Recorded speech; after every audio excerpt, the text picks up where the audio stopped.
Dans cet épisode du podcast Hypnopod, Laurent Bertin discute avec Samuel Conti de l'importance de la relation dans l'hypnose.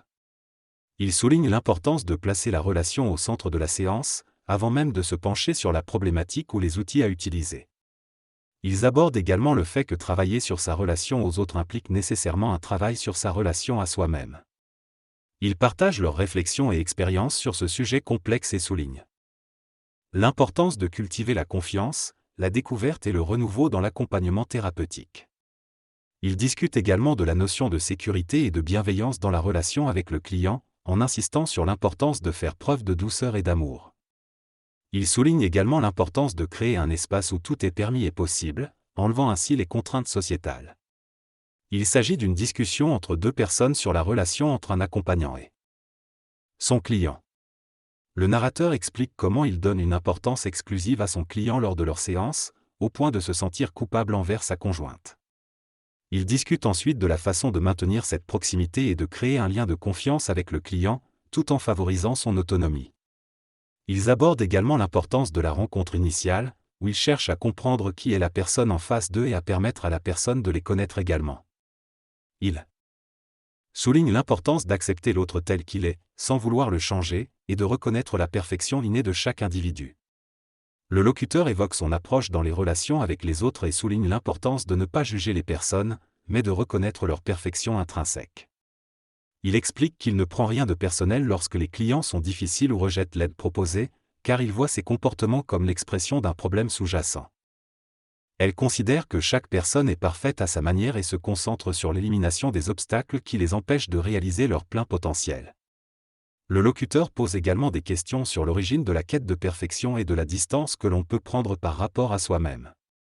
Il évoque l'influence de l'éducation et du regard que l'on porte sur les choses, tout en soulignant l'importance de reconnaître notre responsabilité émotionnelle dans nos expériences. Dans cette discussion, les interlocuteurs abordent le thème de la quête de soi et de la relation à autrui. Ils partagent la vision selon laquelle chacun se raconte une histoire qui influence sa manière d'appréhender les obstacles de la vie. Ils évoquent également l'idée de se placer dans une perspective théâtrale, où chaque interaction représente une scène dans une pièce de théâtre, offrant ainsi un regard détaché sur les émotions personnelles.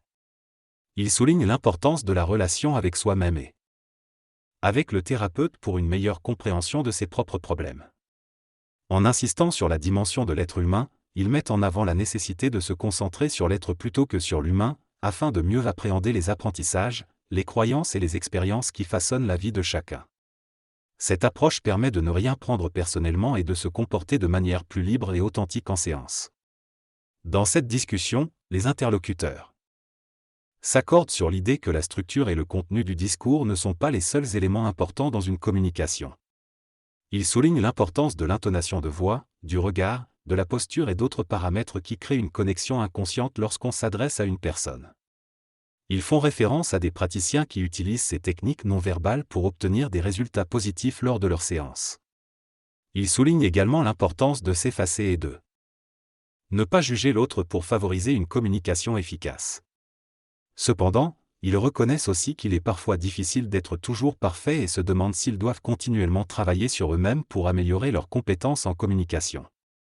Ils concluent en affirmant que cette vigilance envers eux-mêmes est nécessaire pour maintenir une bonne relation avec leur clientèle. La personne s'interroge sur la raison pour laquelle elle fait son métier, et reconnaît qu'au départ, la réponse est souvent pour moi. Cependant, elle souligne qu'il est possible de faire ce travail au service des autres en cherchant à contribuer et à s'épanouir. Elle insiste sur l'importance de cultiver cette attitude au quotidien et de mettre de côté son ego lors des séances. Elle affirme que son principal moteur est l'amour et le partage, mais reconnaît qu'elle a aussi besoin de reconnaissance. Elle souligne l'importance de mettre la relation au cœur de la séance et de se concentrer sur ce qui nous fait vibrer. Elle insiste sur le fait que la technique est importante, mais que l'incarner est essentiel. Elle conclut en disant que cela demande de l'attention envers soi-même. Dans cet échange, le protagoniste explique son approche centrée sur la relation dans le cadre de sa pratique professionnelle. Il se dit intéressé par les mécanismes qui amènent les personnes à le consulter et observe attentivement la manière dont elles se comportent et communiquent dès le premier contact. Lui, ces éléments sont révélateurs des attentes et des besoins de la personne. Il cherche également à comprendre le motif profond derrière leur démarche. Plutôt que de remettre en question la motivation de ses clients, il préfère mettre l'accent sur l'ensemble de la personne et de la relation établie. Il croit que cette approche multicontextuelle favorise la confiance et le bien-être de ses clients. Les prises de conscience s'en trouvent facilitées et les personnes se sentent plus à l'aise pour partager leur vécu. Dans cet extrait, les personnes discutent de leur point de vue sur la motivation et l'attitude des individus lorsqu'ils cherchent de l'aide thérapeutique. Ils soulignent l'importance de prendre en compte le contexte et les motivations profondes des personnes plutôt que de juger leur comportement de manière identitaire. Ils remettent en question l'idée de la magie ou de la solution rapide dans le domaine de la thérapie, en mettant l'accent sur l'importance d'examiner les dynamiques relationnelles et systémiques qui sous-tendent les problèmes des individus. Ils notent également que l'hypnothérapie ne se résume pas seulement à l'hypnose, mais à une approche thérapeutique plus large. Finalement, ils soulignent le manque de cet aspect dans de nombreuses pratiques de thérapie et appellent à une approche plus holistique et empathique de la thérapie. L'importance de se poser des questions sur nos relations et ce qu'elles révèlent de nous-mêmes est soulignée. Il est également suggéré d'être authentique avec les autres et de partager nos propres confusions et doutes. L'idée de différencier ce que nous ressentons de ce que nous percevons est abordée, en utilisant des techniques d'auto-hypnose et en étant conscient de nos propres résonances.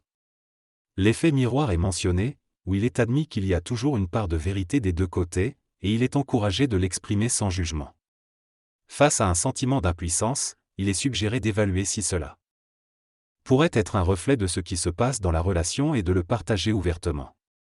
Cette approche permet de recentrer le travail sur la relation plutôt que sur soi-même et de créer une connexion authentique avec l'autre personne. Dans cette discussion, le narrateur souligne l'importance de la relation dans le processus d'accompagnement thérapeutique. Il compare cette relation à une pièce de théâtre, où le thérapeute joue un rôle actif aux côtés du patient. Il met en avant l'idée de dérision et d'acceptation de ses propres imperfections comme étant thérapeutiques. Il exprime également la nécessité d'utiliser les outils thérapeutiques appris en formation non seulement en cabinet, mais aussi dans les relations personnelles. Il insiste sur l'importance d'être curieux de l'autre, de mettre la rencontre au centre et de se débarrasser de tout jugement. Enfin, il partage son propre parcours de changement professionnel, soulignant que parfois, il est nécessaire de laisser tomber les attentes et de suivre son propre chemin. Dans cette anecdote, l'auteur raconte comment un individu l'a contacté après avoir lu ses articles sur l'hypnose. Ils ont déjeuné ensemble et pendant la conversation, l'auteur a adapté son discours en fonction de ce qu'il percevait chez cet individu anxieux. Après leur rencontre, l'individu a constaté des changements positifs dans sa vie, tels que la réalisation de projets procrastinés depuis des mois et un sommeil paisible.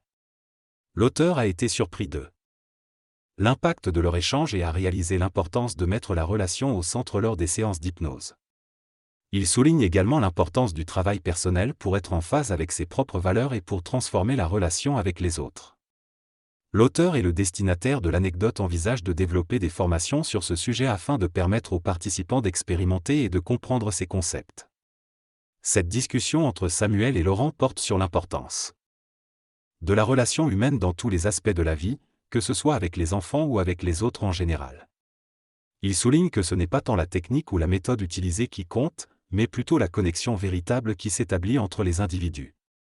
Ils estiment que c'est cette relation qui est primordiale et qui permet l'efficacité des thérapies, qu'elles soient psychologiques, psychanalytiques, hypnotiques, énergétiques, etc. Ils rappellent que nous partageons tous une même source et invitent les auditeurs à participer à la discussion en posant des questions ou en apportant des commentaires. Laurent mentionne son intention de proposer une formation sur ce sujet, et Samuel souligne son intérêt à échanger et à s'entraider mutuellement pour trouver des outils et des perspectives.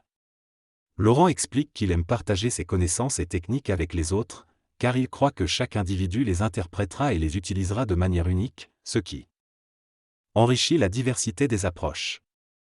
Il conclut en soulignant qu'il est possible de donner sans retenue tout en gardant un esprit critique et réaliste.